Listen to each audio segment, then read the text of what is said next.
کہ بایزید بستامی یزید دے ابا جی یہ ہے نبوت کے اوپر ڈاکہ. گل وچ کوئی اور ہے خادم رضوی صاحب, اے نبوت تے ڈاکہ ہوا ہے. غلامت قادیانی نے نبی کہہ کے ڈاکہ مارا ہے, انہوں نے نہ لے بغیر ڈاکہ مارے جے. اگر یہ ان کی کتابیں ہیں, میں بار بار کہہ رہا ہوں, لیکن ان کا عقیدہ ہے ان کی کتابیں ہیں. اور اگر خدا نخواستہ ان بزرگوں سے اگر یہ باتیں ثابت ہو جائیں, بالفرض آج ان مسلمہ شخصیات ان بزرگوں سے یہ بدعقیدگی ثابت ہو جائے, بالفرض کہہ رہا ہوں, اگر ثابت ہو جائے تو پھر اس پر بھی یہ اصولی فیصلہ ہے کہ قرآن و حدیث کے مقابلے میں کوئی بزرگ نہیں ہے. آؤ ثابت کرو, پہلے ان تک ہمیں پہنچاؤ اور ثابت کرو اور بتاؤ کہ ان کا یہ نظریہ تھا. اگر کوئی جیسے آج کوئی کتنا ہی بڑا بزرگ ہو, لاکھوں چاہے اس کے مرید ہوں, اگر آج وہ قرآن و حدیث کے خلاف کوئی بات کہتا ہوا نظر آتا ہے, شریعت کے خلاف, تو کوئی عالم حق نہیں مان سکتا, قطعاً نہیں مانے گا. ان کی بزرگی ریجیکٹ ہے. تو اگر یہ بزرگان جو مان لیے گئے وہ ایسے ہوتے تو ان کو کیوں مانتے علماء, ان کو کیوں آگے بڑھنے دیتے؟ ان کو جو آج ہم تک پہنچنے دیا اور ان کی بزرگی کا جو سکہ قائم رہا, اس کی وجہ یہی ہے کہ بزرگان دین سب کے سب مسلمہ عقیدے پر, صحیح عقیدے پر قائم, اور یہ سب کے سب ہمارے محسن ہیں جن کو امت مانتی ہے, اور ان سے جو ہمیں شریعت کے مطابق مل رہا ہے, ہم اس کو ایکسیپٹ کر لیں گے, لے لیں گے. اور کوئی بات اگر خلاف شرع ان سے منسوب ہمیں ملے تو ہم اس کو ایک طرف ڈال دیں گے اور یہ کہیں گے کہ یہ کسی نے بعد میں جوڑ دی.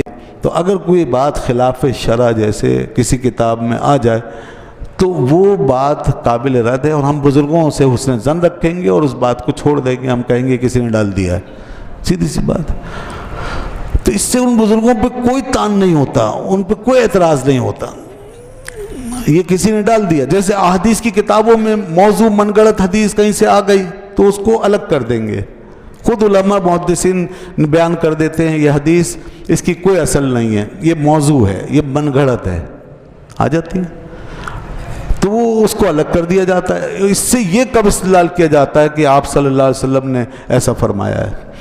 حضور کی طرف نسبت نہیں کی, حالانکہ اس میں حدیث میں آپ ہی کی طرف نسبت کر کے بیان کیا ہوتا ہے کہ آپ صلی اللہ علیہ وسلم فرمایا. لیکن جب ہمیں پتہ چل جاتا ہے کہ اس کی کوئی سند نہیں ہے, یا ضعیف سند ہے, یا یہ موضوع ہے, تو پھر اسی کیٹیگری میں اس کو رکھا جاتا ہے. آپ صلی اللہ علیہ وسلم سے اس کو منسوب نہیں کرتے. پھر ایسے اگر اس قسم کی جہالت سے, اس طرح کی جہالت سے کام لیں جیسے کہ یہ بیٹھے ہوئے بزرگوں کے بارے میں بات کرتے, تو ایسے تو پھر اللہ کے محبوب صلی اللہ علیہ وسلم سے بہت ساری چیزیں منسوب ہو جائیں گی. پھر آپ کی ذات کے حوالے سے بھی خدا نخواستہ نعوذ باللہ من ذالک کوئی ایسی بات کر سکتا ہے. اب آ جائیے یہ چیز کہ جو لے کے بیٹھا ہے کوئی شخص اپنے کمرے میں, اور وہ جناب نکال کے کہتا ہے جی دیکھیے ان کی فلاں کتاب, اور اس کتاب کے اندر اس میں یہ خواب لکھا ہوا ہے, اور یہ خواب دیکھیے یہ عجیب و غریب خواب ہے, یہ کیا ہے, ان کی فلاں کتاب کے اندر یہ لکھا ہوا ہے, صاحب دیکھیے یہ قرآن کے خلاف ہے, حدیث کے خلاف ہے. اس طرح کی باتیں نکالی جا رہی ہیں. بھئی ان کتابوں کے حوالے سے ہم بتا چکے کہ ان کی کتابیں جو ہیں وہ مختلف ہاتھوں سے گزری ہیں, اس میں ایسی چیز الحاقی ہو سکتی ہے.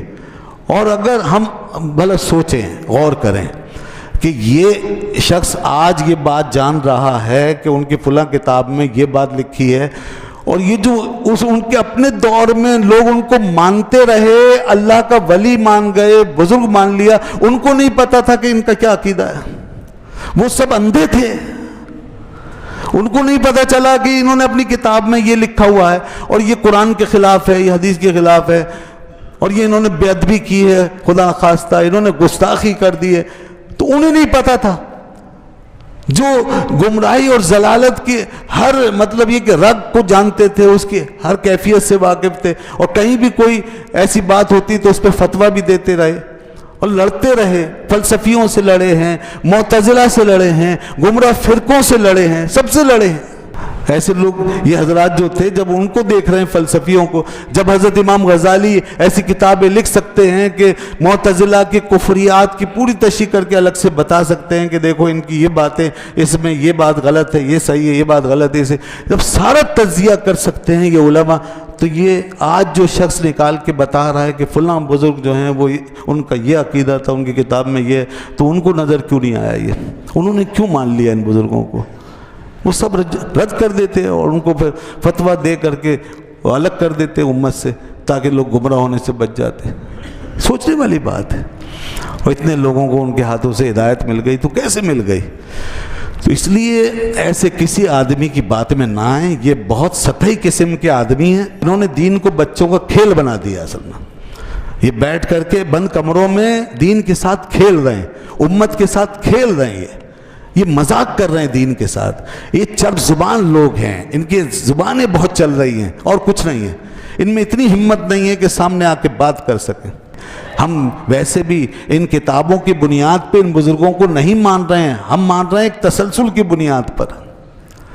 کتابیں تو بہت سے لوگوں نے نہیں بھی لکھی، بہت سے بزرگوں نے کتابیں نہیں لکھی ہیں، تابعین میں سے بھی بہت سوں نے کتابیں نہیں لکھی، بہت سے صحابہ کرام نے روایتیں نہیں کی ہیں، بعض صحابہ نے بہت روایتیں کی ہیں۔ تو یہ معیار نہیں ہے ان کو ماننے کا، معیار وہ ہے جو پیچھے سے چلا آ رہا ہے۔ اللہ منواتا ہے، اس کا رسول منواتا ہے، پھر امت کے لوگ علماء صلحاء وہ منواتے ہیں، وہ پھر کسی کے حق میں فیصلہ کرتے ہیں کہ یہ اللہ کا نیک بندہ ہے یا کون ہے۔ حضرت سیدی عبدالوہاب شعرانی رحمۃ اللہ علیہ فرماتے ہیں کہ میری کتابوں میں میری آنکھوں کے سامنے تبدیلیاں کر دی گئیں اور بعض چیزیں ڈال دی گئیں جو میں نے نہیں کہی تھی۔